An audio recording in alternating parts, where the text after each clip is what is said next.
Из зала суда Руслана Соколовского увозят в СИЗО в наручниках и под конвоем, как опасного преступника. Защита просила на время следствия подписку о невыезде или домашний арест, но суд отказал. Суд указал, что Соколовский может продолжить заниматься преступной деятельностью. Преступление Соколовского – это ловля покемонов в одном из храмов Екатеринбурга. Он построен на месте убийства семьи Николая II. В начале августа один из центральных каналов озвучил информацию, что за игру Pokemon Go в храмах грозит уголовная ответственность. Хотя статьи такой нет и не предвидится. Руслан не поверил. Для меня это полный бред, потому что кого может оскорбить то, что ты походил со смартфоном по церкви? Теперь ему вменяют 2 статьи: оскорбление чувств верующих и экстремизм, разжигание вражды. На сторону Руслана сразу же встали общественники и гражданские активисты. Пришла посмотреть, как кто-то тут оскорбился, потому что вообще православные верующие, у них оскорбление – это грех. Они вообще не могут оскорбляться по умолчанию, если они верующие. Вот мне интересно посмотреть. Плюс у меня море знакомых, и дитё ловит покемонов.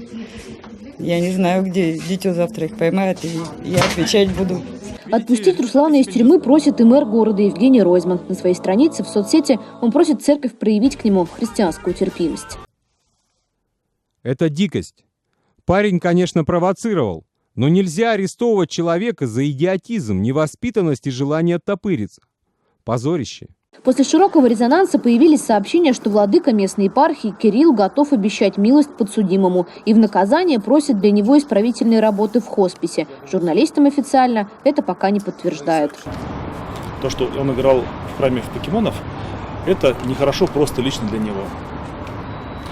А то, что он сделал из этого видеоролик, и видеоролик, в котором бросил вызов по отношению к гражданам Российской Федерации, объединив их по религиозному принципу, оскорбительно высказываясь в отношении того, в кого верят, вот это уже совсем плохо.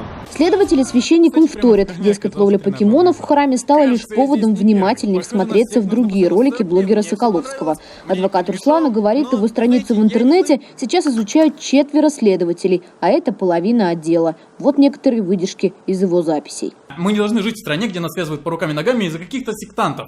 Пусть они там сидят в своих заведениях и молятся, но почему они приходят в школы? Почему мы не можем преподавать эволюцию в храмах, а почему они могут нам передавать какое-то слово Божие и занимаются всем этим сектантством?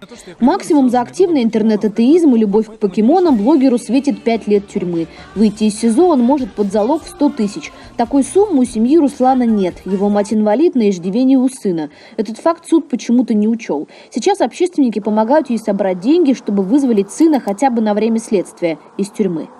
Екатерина Пономарева для «Настоящего времени».